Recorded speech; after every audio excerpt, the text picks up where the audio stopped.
নমস্কার বন্ধুরা, আজ আমি আপনাদের সঙ্গে হ্যাভেলসের রেজাল্ট নিয়ে আলোচনা করব। তো প্রথমেই বলে রাখি, হ্যাভেলসের নাম তো আপনারা সবাই শুনেছেন। তো কোম্পানির সরাসরি আমরা রেজাল্ট নিয়ে আলোচনা করব এবং রেজাল্ট আলোচনা করতে করতেই কোম্পানি যে বিভিন্ন সেগমেন্টে ব্যবসা করে সেগুলো নিয়ে কিন্তু একবারে আলোচনা করে দেবো। তো প্রথম যদি দেখি তার রেভিনিউ, মানে এই মুহূর্তে এই কোয়ার্টারে তার রেভিনিউ গ্রোথ এসছে কিন্তু 2.5%-এর কাছাকাছি, এবং যদি আপনি ফুল ইয়ারে দেখেন তাহলে কিন্তু ওই 3.5%-এর কাছাকাছি। তো পারফরমেন্স কিন্তু একদম আশানুরূপ হয়নি, এবং সত্যি কথা বলতে কিন্তু মানে কোম্পানির পারফরমেন্স যথেষ্ট খারাপ এসছে। এবার যদি আমরা দেখি যে এই যে রেভিনিউটা এতটা পড়ে গেল, তার কারণটা কি, মানে কেন এই পারফরমেন্সটা এতটা খারাপ হলো।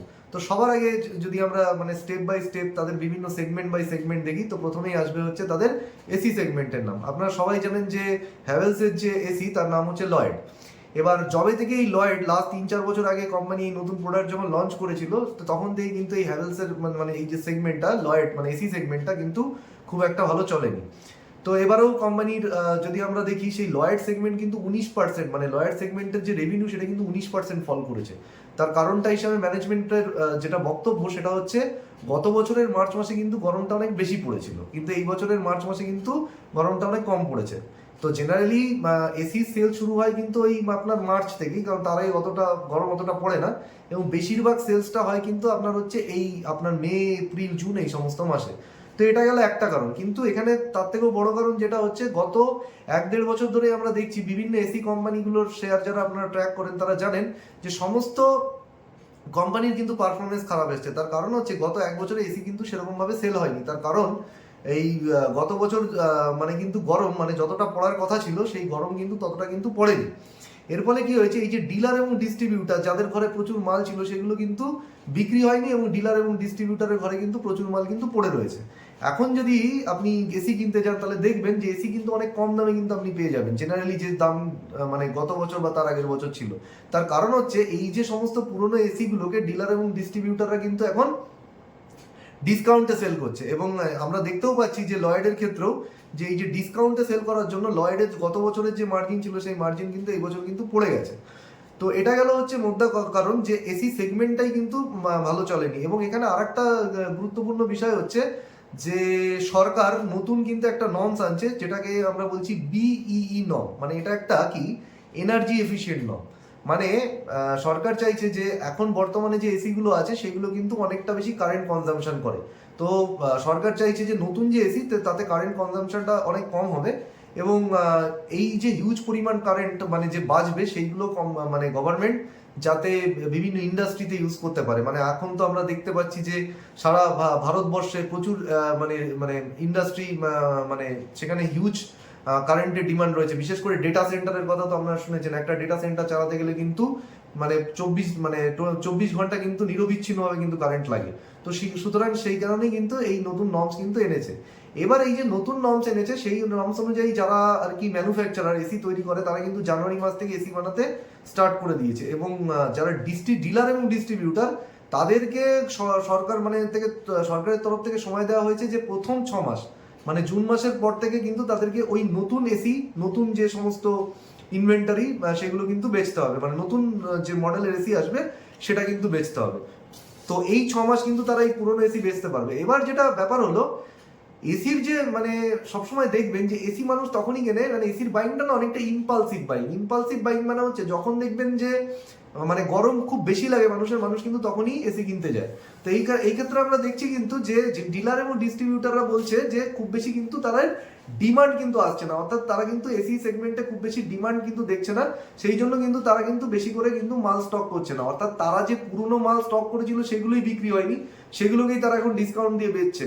এবং যেহেতু ডিলার এবং ডিস্ট্রিবিউটাররা নতুন মাল কিনছে না, সুতরাং হ্যাভেলসেরও কিন্তু এসি সেগমেন্টের গ্রোথ আসেনি। এবং সব থেকে বড় কথা হচ্ছে ডিলার এবং ডিস্ট্রিবিউটারের ভয়টা কোথায়, কারণ তার কারণটা হচ্ছে এই যে নতুন মডেলের যে এসিগুলো মানে মোটামুটি আসতে শুরু করবে, সেই এসির কিন্তু দাম কিন্তু এখনকার যে এসি রয়েছে তার থেকে কিন্তু অনেকটাই বেশি হবে। এইবার কথা হচ্ছে এত দামের এসি সে দোকানে মাল তুলে রেখে দিল, এবং দেখা গেল পরবর্তীকালে সেই কিন্তু ডিমান্ড আসলো না এবং বিক্রি করতে পারলো না। কারণ আমরা কেউ জানি না এবং কেউই আগে থেকে বলতে পারে না যে মানে সারা বছর গরম কেমন থাকবে এবং এসির ডিমান্ড কেমন যাবে।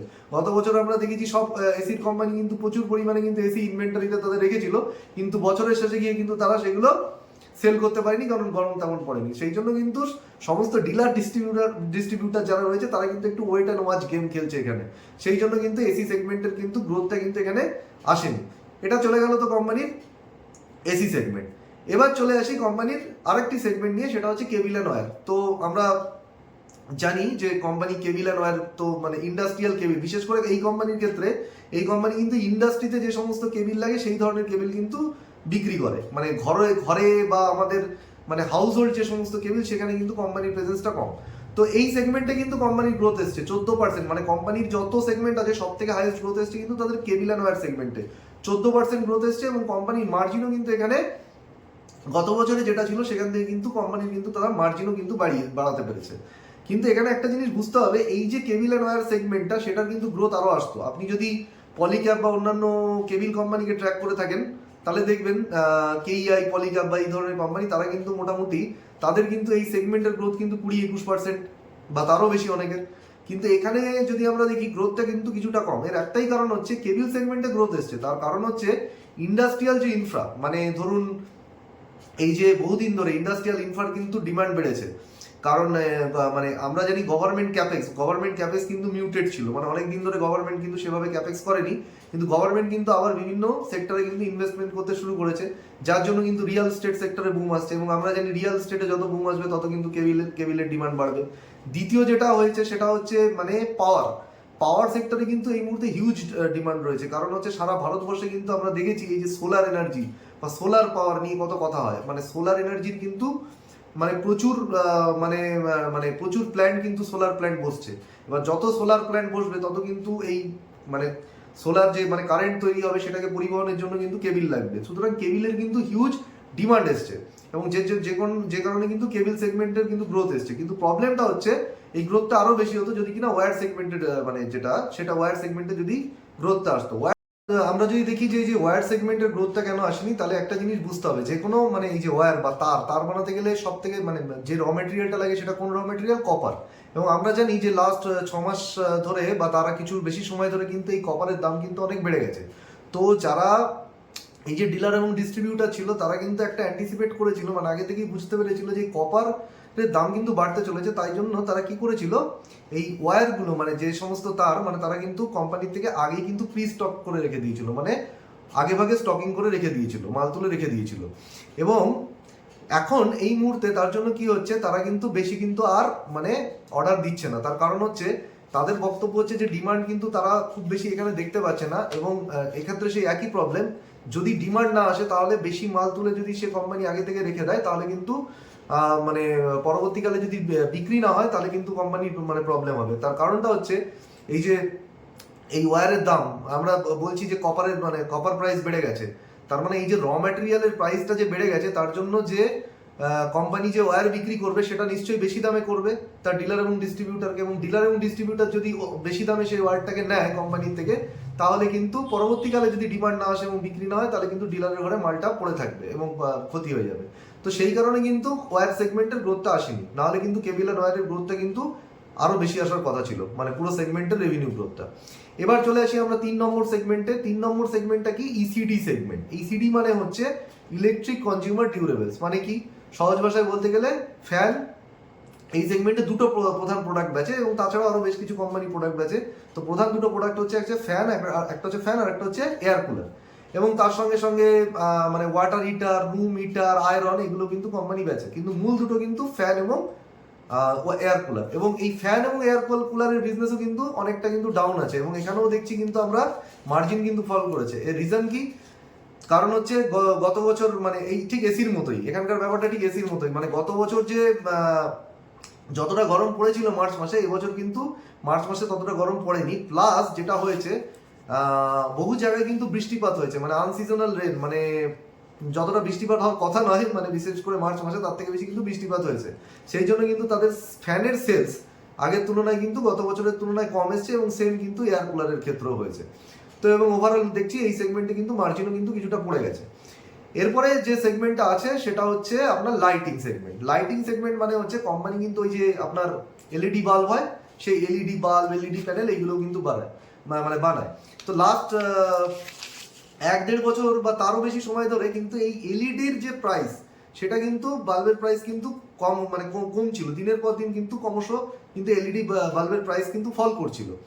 কিন্তু এখন আমরা যদি গিয়ে দেখি, চেক করি, তাহলে দেখবো এলইডির কিন্তু প্রাইসটা কিন্তু স্ট্যাবিলাইজ হয়ে গেছে। মানে যতটা প্রাইস মানে অতীতে মানে যতটা ফল করেছিল সেখান থেকে কিন্তু প্রাইস কিন্তু রিকভার করেছে এবং কিন্তু এখন মানে প্রাইসটা স্ট্যাবিলাইজ করেছে। এই জন্য আমরা দেখবো যে প্রত্যেকের আগের কোয়ার্টারগুলোতে যদি আমরা দেখি খেয়াল করে, তাহলে কিন্তু এই এলইডির যে মানে রেভিনিউ সেটা কিন্তু মানে প্রত্যেক কোয়ার্টারে কিন্তু কমতো। এই কোয়ার্টারে আমরা দেখবো যে মোটামুটি কিন্তু স্টেবল রয়েছে 0.5%, মানে সামান্য একটুখানি এখানে গ্রোথ দেখা গেছে এবং মার্জিন কিন্তু বেড়েছে। এবং সব থেকে বড় কথা, এই লাইটিং সেগমেন্ট মানে এলইডি বাল্ব এবং প্যানেল, এটা কিন্তু খুব হাই মার্জিন সেগমেন্ট। প্রায় এখানে আপনার 35%-এর উপর কিন্তু কোম্পানির মার্জিন থাকে এবং এখানে কিন্তু মার্জিনটা কিন্তু আরো বেড়েছে কোম্পানির। লাস্ট যে সেগমেন্টটা নিয়ে আলোচনা করবো সেটা হচ্ছে সুইচ গিয়ার সেগমেন্ট। তো সুইচ গিয়ার মানে এই যে আমাদের ঘরে যে সমস্ত সুইচ ব্যবহার হয় এবং তার সাথে সাথে ইন্ডাস্ট্রির যে সমস্ত সুইচ ব্যবহার হয়, কোম্পানি কিন্তু সেগুলোও বানায়। তো এই যে সুইচ গিয়ার সেগমেন্ট, এটাও কিন্তু খুব হাই মার্জিন সেগমেন্ট এবং সব থেকে বড় হাই মার্জিন সেগমেন্ট এটা কোম্পানির জন্য। এখান থেকে প্রায় 37-38% রেভিনিউ আসে। কিন্তু সুইচ গিয়ার সেগমেন্টের ক্ষেত্রে কোম্পানির কিন্তু সেলস গ্রোথ এসছে, মানে মোটামুটি 6% কিন্তু সেলস গ্রোথ এসছে, কিন্তু এখানে কিন্তু মার্জিনটা ফল করেছে। কারণ হচ্ছে কোম্পানির সেলস গ্রোথ আসলেও কোম্পানি মানে যে মানে প্রোডাক্টের যে দামটা মানে এখানে মানে কস্টটা মানে এখানে যে সুইচ গিয়ার বানানোর যে কস্ট কোম্পানির বেড়েছে, সে কিন্তু কস্টটাকে কিন্তু কোম্পানি পাস অন করেনি, মানে প্রোডাক্টের কিন্তু দাম বাড়ায়নি। ফলে সেজন্য কি হয়েছে, রেভিনিউ গ্রোথ আসলে এখানে কিন্তু মার্জিনের গ্রোথ কিন্তু আসেনি। তো এই ছিল মোটামুটি সমস্ত সেগমেন্ট নিয়ে আমরা আলোচনা করলাম। তো রেজাল্ট তো একদমই মানে বলার মতো কিছু নেই, একদম লো সিঙ্গেল ডিজিট রেভিনিউ গ্রোথ। প্রথমেই বললাম 2.5% মতো রেভিনিউ এবং পুরো বছরে 3.5% রেভিনিউ এসছে। এবং আমরা যদি অপারেটিং প্রফিট দেখি কোম্পানির, অপারেটিং প্রফিটেও কিন্তু একদম অপারেটিং প্রফিট কিন্তু ডাউন হয়েছে। এবং ইভেন যদি দেখি কোম্পানির কিন্তু অপারেটিং লেভেলে কিন্তু মার্জিন কিন্তু ফল হয়েছে। এর কারণ হচ্ছে যখন দেখবেন এই কোনো রকম কনজিউমার ডিউরেবল কোম্পানি, মানে বিশেষ করে যারা এই ফ্যান, টিভি, এই ফ্যান, এসি, এই ধরনের প্রোডাক্ট বা এয়ার কুলার বেচে, যখন কিন্তু তাদের সময় খারাপ যায় এবং সেল হয় না, তখন কিন্তু তারা বেশি অ্যাডভার্টাইজিং এর পেছনে খরচা করে। সেই জন্য তাদের কি হয়েছে, অ্যাডভার্টাইজিং যে এক্সপেন্স বা খরচা সেটা কিন্তু বেড়ে গেছে, যার জন্য আমরা দেখছি তাদের কিন্তু মার্জিন ফল করেছে। কিন্তু সব থেকে মানে যেটা ইন্টারেস্টিং বিষয় সেটা হচ্ছে কোম্পানির কিন্তু নেট প্রফিট, যেটা সেই নেট প্রফিটে কিন্তু একটা হিউজ গ্রোথ দেখাচ্ছে। মানে কোম্পানির টপ লাইনে কোনো গ্রোথ আসেনি, কিন্তু বটম লাইনে কিন্তু একটা হিউজ গ্রোথ দেখাচ্ছে। প্রথম কথা হচ্ছে এই হিউজ গ্রোথটা দেখে কিন্তু আপনারা মানে বিভ্রান্ত হবেন না, কারণ এই গ্রোথটা কোথা থেকে এসেছে সেটা কিন্তু বুঝতে হবে। প্রথম কথা হচ্ছে এই যে গ্রোথটা এসেছে সেটা কিন্তু ওয়ান টাইম। তার কারণ হচ্ছে কোম্পানি মোটামুটি ওই গত বছরের যে জুন কোয়ার্টার ছিল, সেই জুন কোয়ার্টারে একটা কোম্পানিকে কিন্তু সম্ভবত নাম হচ্ছে গোল্ডি সোলার, এই গোল্ডি সোলার বলে কিন্তু একটা কোম্পানিকে অ্যাকুইজিশন, মানে গোল্ডি সোলার বলে একটা কোম্পানিতে ইনভেস্টমেন্ট করেছিল, যে কোম্পানিটা সোলার ইনভার্টার বানায়, এবং সেখানে মোটামুটি 600 কোটি টাকা ইনভেস্ট করেছিল। এবং এই 600 কোটি টাকার এখন কিন্তু মানে 10% কিন্তু তারা স্টেক নিয়েছিল এবং 600 কোটি টাকা ইনভেস্ট করেছিল। 600 কোটি টাকার ভ্যালু কিন্তু বেড়ে গিয়ে প্রায় 883 কোটি টাকা হয়ে গেছে। তার মানে কোম্পানির অ্যাকচুয়ালি 283 কোটি টাকা কিন্তু এখানে ভ্যালুয়েশন গেন হয়েছে। মাথায় রাখবেন, কোম্পানি কিন্তু এই ইনভেস্টমেন্ট যেটা তার 10% স্টেক নিয়েছিল 600 কোটি টাকা দিয়ে, সেটাকে কিন্তু সে সেল করে দেয়নি। অর্থাৎ প্রফিটটা কিন্তু সে মানে আলটিমেটলি তার কিন্তু প্রফিট কিন্তু ঘরে ঢোকেনি, মানে সেল করে কিন্তু প্রফিটটাকে সে রিয়েলাইজ করেনি। এই প্রফিটটা কিন্তু আনরিয়েলাইজ প্রফিট, অর্থাৎ সে কিন্তু প্রফিটে আছে। মানে যেমন আপনি কোনো শেয়ার কিনে রেখে দেন, শেয়ার কিনে রেখে দিলে ধরুন শেয়ারের দাম বেড়ে গেছে, তার মানে এটা ইন্ডিকেট করে না যে আপনি শেয়ার বেচে দিয়েছেন, মানে আপনি প্রফিটে আছেন কিন্তু প্রফিট বুক করেননি। তো এখন ব্যাপারটা হচ্ছে এই যে ওয়ান টাইম অ্যামাউন্টের জন্য আমরা দেখছি প্রফিটের হিউজ গ্রোথ এসছে এবং প্রফিট মার্জিন বেড়েছে। কিন্তু মাথায় রাখবেন, এটা দেখে বিভ্রান্ত হওয়ার কিচ্ছু নেই। কোম্পানি কিন্তু অপারেটিং লেভেলে কিন্তু মার্জিন কিন্তু তার ডিক্লাইন করেছে, কমে গেছে। এবং তার সাথে সাথে আপনারা কিন্তু এখানে পিবিটি মার্জিন দেখবেন, অর্থাৎ প্যাট মানে নেট প্রফিটের আগে যে মার্জিনটা আসে সেটা হচ্ছে মানে প্রফিট বিফোর ট্যাক্স মার্জিন। তো প্রফিট বিফোর ট্যাক্স মার্জিন দেখলেই কিন্তু আপনারা বুঝতে পারবেন যে মানে যে এই যে এটা কিন্তু সম্পূর্ণভাবে কিন্তু ইনফ্লেটেড। এবং মানে আমারও মোটামুটি একটা মানে যে এই যে ফেয়ার ভ্যালু গেইন হিসাবে যে তারা দেখাচ্ছে ওয়ান টাইম, যে তাদের ইনভেস্টমেন্টের ভ্যালু বেড়ে গেছে, সেটাকে তারা আদার ইনকামে যেটা দেখাচ্ছে। তো ব্যাপারটা হচ্ছে এই আদার ইনকামটাও কিন্তু প্রকৃত আদার ইনকাম না, তার কারণটা হচ্ছে এখানে কিন্তু ইনভেস্টমেন্টটাকে সেল করা হয়নি।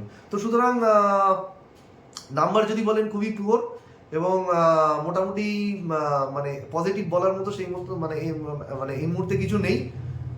সময়ের সঙ্গে সঙ্গে আমাদের ট্র্যাক করতে হবে, এবং এখানে গ্রোথ অপরচুনিটি অত্যন্ত কম। তার কারণ হচ্ছে কোম্পানি অলরেডি বিশাল বড়, এবং সব থেকে বড় কথা এখানে যেটা প্রবলেম রিস্ক হচ্ছে সেখানে হচ্ছে কম্পিটিশন। তো আমরা দেখছি তার কম্পিটিটর যারা কেবিল অ্যান্ড ওয়্যার মার্কেটে, ধরুন আপনি পলিক্যাপ বলুন বা অন্যান্য কোম্পানি বলুন, তারা কিন্তু অনেক হাই মানে তাদের গ্রোথ মানে 20-21% গ্রোথ করছে। সেখানে এই কোম্পানির গ্রোথ কিন্তু অনেক কম, অর্ধেক অনেক সেগমেন্ট চলছে না। আবার যদি আপনি ফ্যান সেগমেন্ট দেখেন, কোম্পানির সব থেকে বড় সেগমেন্ট কি ছিল? হ্যাভেলসকে আমরা চিনি তো ভাই ফ্যানের জন্যই, কিন্তু দেখবেন এই যে ফ্যান সেগমেন্টটাই সেটাই কিন্তু মার খাচ্ছে। তার কারণ হচ্ছে ফ্যান সেগমেন্ট যে সেখানেও যে এনার্জি নর্মস চেঞ্জ হয়েছে, রিমোট চালিত ফ্যান চলে এসছে, এখন অনেক রিজিওনাল ব্র্যান্ড আছে, যেমন আমাদের কলকাতায় অ্যাটমবার বলে একটা ব্র্যান্ড আছে, এছাড়া আরও বহু ব্র্যান্ড এবং বাজাজ থেকে শুরু করে অন্যান্য আরও কোম্পানি কিন্তু এই মানে নতুন মডেলের অনেক ফ্যান আনছে, নতুন নতুন অনেক কোম্পানি ঢুকেছে, কিন্তু এই কোম্পানি কিন্তু তার যে ফ্যান যে পোর্টফোলিও সেটাকে কিন্তু আপগ্রেড করতে পারেনি, বা মডার্ন যে সমস্ত ফ্যান সেইগুলো কিন্তু সেভাবে কিন্তু মার্কেটে অতটা লঞ্চ করতে পারেনি, এখনো কিন্তু তারা সেই মোটামুটি পুরনো মডেলেই আছে। সুতরাং এখানেও কিন্তু বিশাল কম্পিটিশন এবং এখানেও কিন্তু মোটামুটি মার্কেট শেয়ার কিন্তু তারা কিন্তু হারাচ্ছে। তো ওভারঅল এই হচ্ছে হ্যাভেলসের রেজাল্ট ডিসকাশন। তো আপনারা আপনাদের যে রিস্ক রিওয়ার্ড রেশিও এবং বুঝে ইনভেস্ট করবেন, এবং এই ভিডিওটা যদি ভালো লেগে থাকে, এখান থেকে যদি কিছু শিখে থাকেন, তাহলে আপনার পরিবার এবং বন্ধুদের সঙ্গে শেয়ার করবেন। এবং অবশ্যই যদি কিছু সাজেশন থাকে বা আপনার যদি কিছু কোশ্চেন থাকে, আপনার যদি কিছু বোঝার থাকে, তাহলে অবশ্যই কমেন্ট বক্সে জানাবেন। তো এইটুকু বলে আমি আমার বক্তব্য শেষ করছি। ভালো থাকবেন, শুভরাত্রি।